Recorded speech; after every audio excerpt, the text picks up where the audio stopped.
Hello and welcome back to the Good Leader podcast. It's brilliant to have you here today. I'm Will van der Hart. I'm Will James. And today we are absolutely delighted. If you're a rugby fan, keep watching because we have got Ugo Monye with us. There you go. Welcome to the podcast. How you doing? Really well, thanks. Yeah, it's great to have you. We're great friends, Yeah. So though I hope you don't mind. Thank you for me strong-arming you into doing this. No, it's all good. Yeah, great. If you are not a rugby fan, then you should probably know that Ugo played for Harlequins for years and then went on to play for England and also played for Lions. If you don't know what any of that means, then just have a look at YouTube and you'll work it out soon enough. Needless to say, anyone who's represented England in rugby is seriously good at rugby.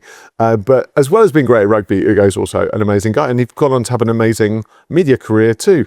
So here we are on the backside of all of that and you're still doing media. What's kind of on the slate for you at the moment? It's nuts because when I played rugby for 14 years. I retired age 32. And so my life until that point was the only two things I'd done was go to school and play rugby. And so the thoughts of retiring, the word retire is so final, and I never really looked at it as something that was terminal. I wanted to know what I could do in my second career because at 32, you don't want to spend the rest of your life just reliving the moments of your glory days because that's quite a boring and lonely life. It's a little bit sad. Imagine if at the age of 32, the only things we were discussing to the end of our days was, do you remember how good you were at school? Yeah, sure. It's kind of boring. So I wanted to look through the windscreen and not the rear view mirror. And that's allowed me to go into broadcasting mainly, but also really tap into some like passion projects that I never even thought that I'd be bothered about. So whether it's working with government, sitting on the board of trustees at the Women's Sports Trust, having 2 kids, occupies a lot of my time now. And I love the bandwidth of work which I'm currently doing.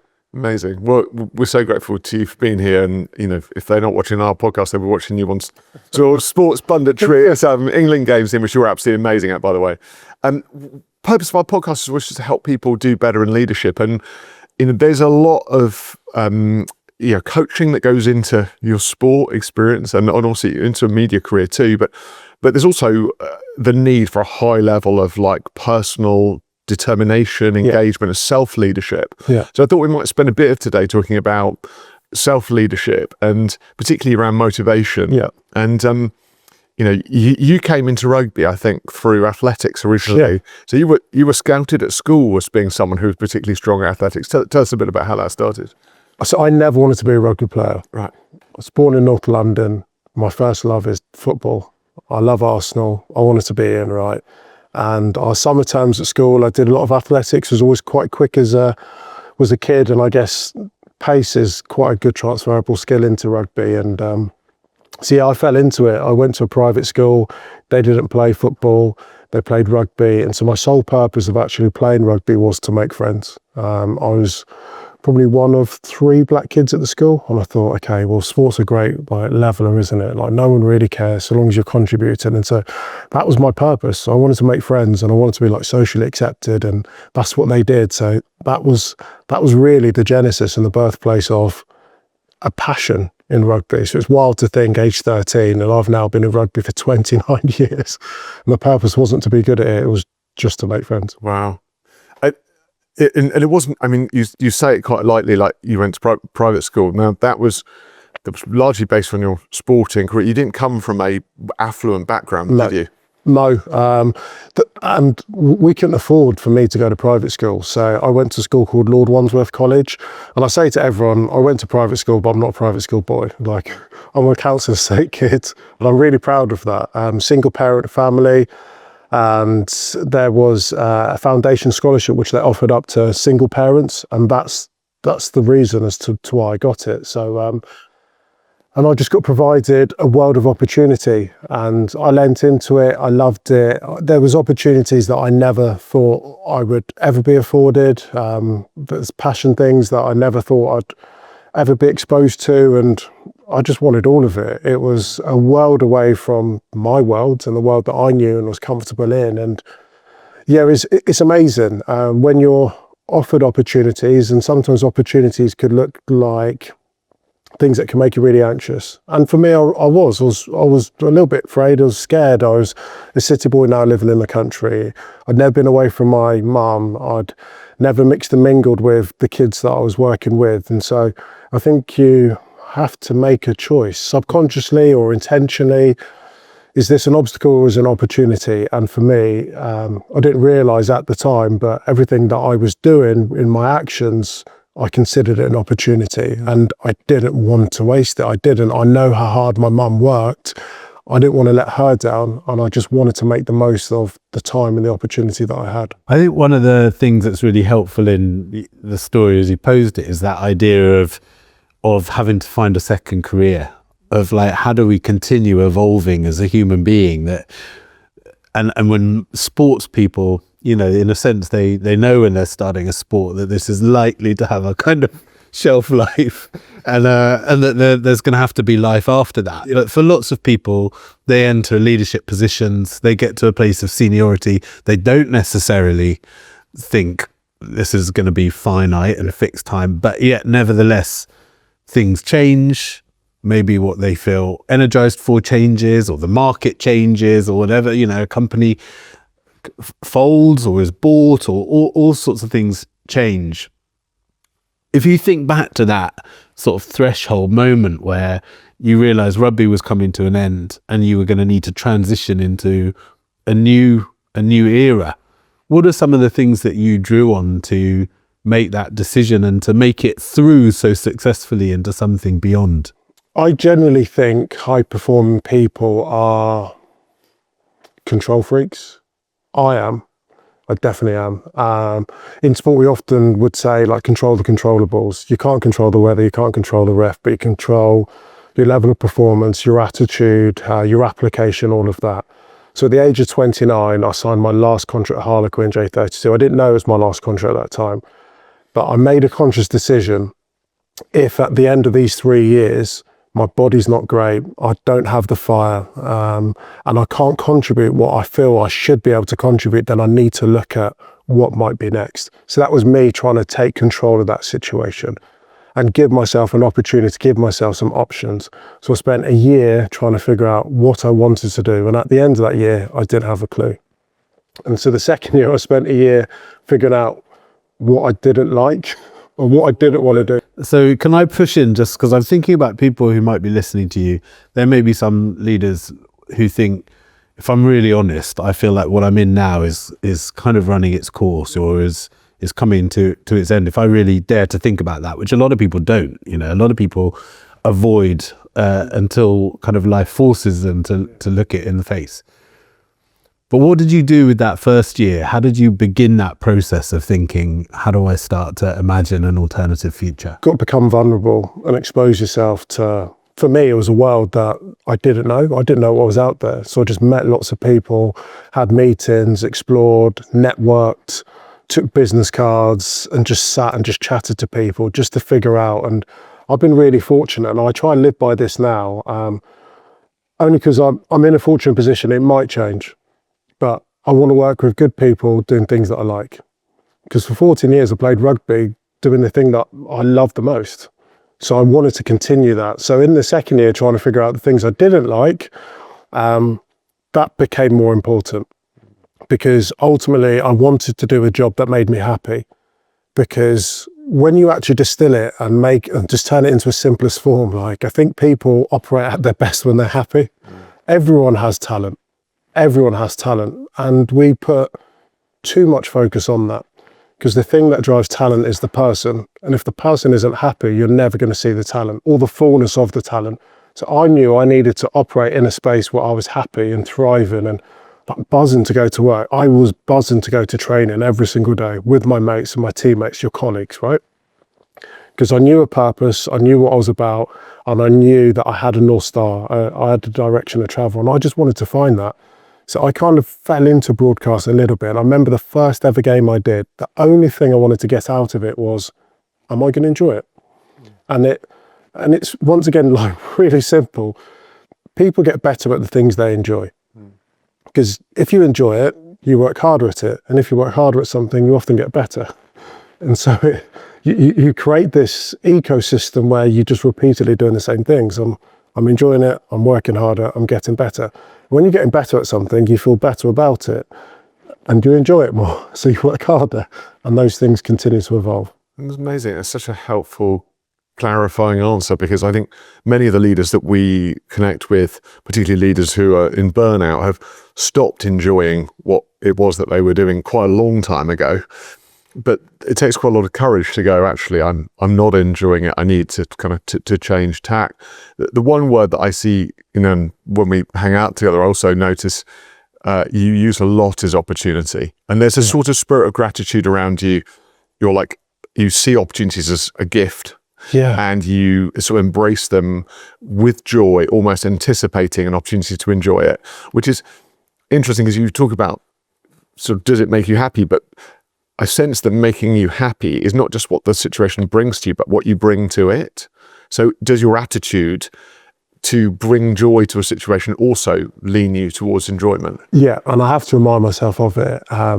Do I get burnt out? 100%. Do I feel knackered? Yes. Do I feel like there's continuous episodes of work after work and big challenges, big events? 100%. But then the alternative is that I don't do any of it and I might get a bit more energy back. I won't be as fulfilled. So I worked to the most recent Rugby World Cup and the schedule was manic. It was manic. I remember doing 3 games in 3 days, and for every game you do, you end up in preparation for it. I'm watching 6 matches of rugby. I'm doing so many notes. You've got travel, and then you have the pressure of speaking to an audience of between 6 and 10 million people. And for those 80 minutes, you can't make mistakes. You have to be absolutely on top of the law. You've got to simplify the game, make it understandable, make it enjoyable.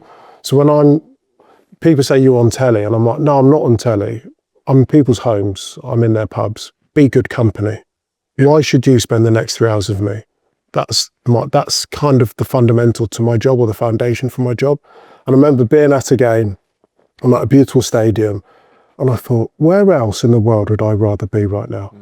Like, I'm knackered, but would I rather be at home, sat, listening to someone else do it? Absolutely not. And I almost gave myself a bit of a pep talk. I was like, I'm doing the thing that I love the most. And sometimes through fatigue, through burnout, through longevity, and longevity comes through being really consistent and being really successful. You're only there in a position for a long time because you're very good at what you do. You have to sometimes remind yourself. And when enjoyment does get displaced or go missing, you have to ask yourself the question and try and figure out, and sometimes this is really difficult, why are you not enjoying what you're doing? Is it because you've lost love with the job, or lost love with the team or the business or the company that you're working with? And then answer that. Because if it's the job, go and find another job. If it's the people, maybe you need to change the people around you, or maybe you need to change. But you have to try and figure out some of those answers, because for me, I love what I do. I feel tired at times, all the rest of it, but I can't overlook that, gosh, I'm blessed.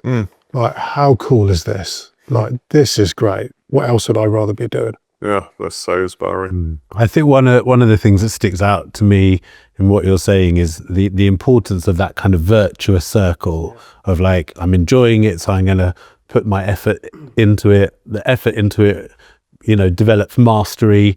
That feels good, and so I get even more enjoyment. There's a kind of opposite doom loop that happens as well, that if people don't enjoy it, then I've really noticed their confidence level can go down, because actually they're not invested in it. They're not really in line with their talents or where their energy is. And then they actually start feeling bad about themselves, because they feel like, well, what am I producing? It doesn't feel of very good quality. That doesn't feel good. And so that really impacts people's kind of morale, sense of self. So it's so important to take the time to work that out. Everything works in equal and opposites. And if you're absolutely loving it, there is the potential that you might feel the polar opposite of that, which is terrible.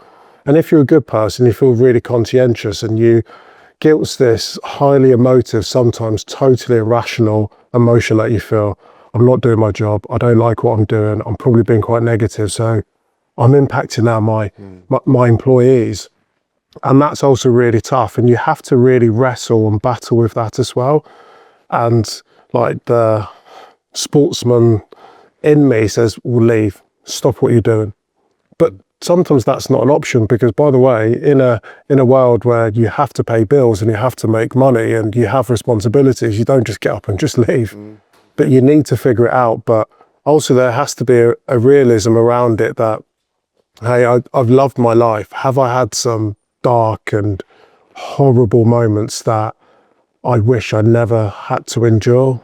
Yeah, there's a bit of me. I've not loved every minute of everything, but ultimately I find myself in an environment where you have to accept. I was listening to Priscilla Shira actually just at the weekend, and she spoke about the function of a lighthouse. A lighthouse is there to be able to guide people in the night and a point of reference so that people can navigate their way safely. But what's it built for? It's built to weather extreme weathers.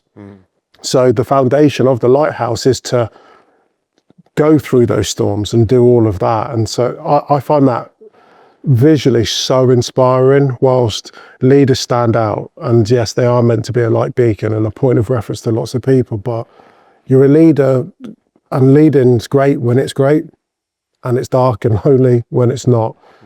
And you have to have the capacity to be able to do both.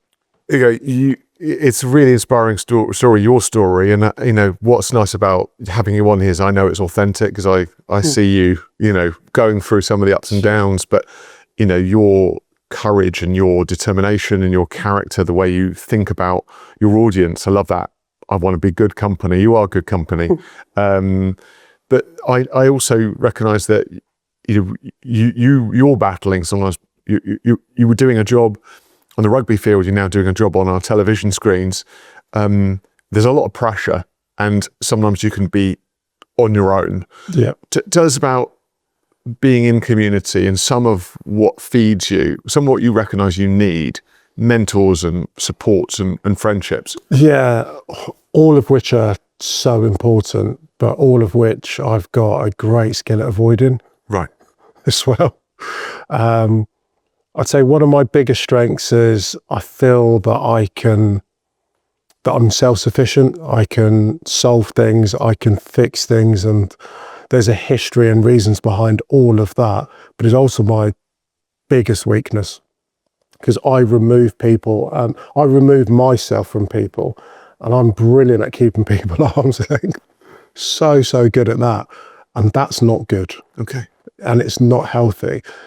Generally, the people that are closest to you are there for you and want to help you. But I often feel, not often, but at times I feel it's best to isolate myself, because I'll be able to fix it. I'll be able to solve it. And I don't want to be a burden on someone. I don't want to share my issues and my worries, because everyone's got stuff going on in their lives. But it's so important to lean into that. That's where you've been great for me. And even that, in terms of extracting information in order for you to be able to support me, has been a challenge, because that's something that I've had to learn, just to open up. And it's wild to think that at times on the pitch where you can be so exposed, you have 80,000 people watching the stadium, you have millions of people watching you at home, and you know you're exposed and vulnerable. But then having a one-on-one conversation where you have to be vulnerable, I'm like, how do I need to learn that skill. Being a leader can be really lonely, because part of your job and remit in the pastoral sense is you ask everyone how they are, how they're feeling. Yeah. You're desperately trying to motivate everyone to be able to do tasks, but maybe not many people ever ask you. How many times as a leader in a week have people asked you the simple question, how are you doing? Yeah. Are you okay? But you're forever given that energy. And if you can get that reciprocal energy and take it on board, that's when you can feel nourished and re-motivated and reinvigorated to be able to give what everyone else needs as well. Well, thank you for being that vulnerable. I think there's so many leaders out there that you think, well, who are in exactly that position. But I think some of our church leaders, constantly giving out, feeling like they need to be like fix everyone else's problems, but just not able to receive or struggle to receive that investment from others. So thank you. That it's just such a blessing, you know, to have you just be so vulnerable. Ugo, thank you so much for being with us today. Thanks for having me. We would definitely want to get you back. Yeah, of because course. it's so helpful for people to see you kind of, you know, both, you know, we've got so much admiration for you and just see your vulnerable heart, and we want to bless you. You've really blessed us today. So thank you. Thank you so much. Thank you for being with us today on the Good Leader podcast here with Ugo Monye. I'm Will Vanderhart. And I'm Will James. Really good to be with you. And we'll see you again soon. God bless.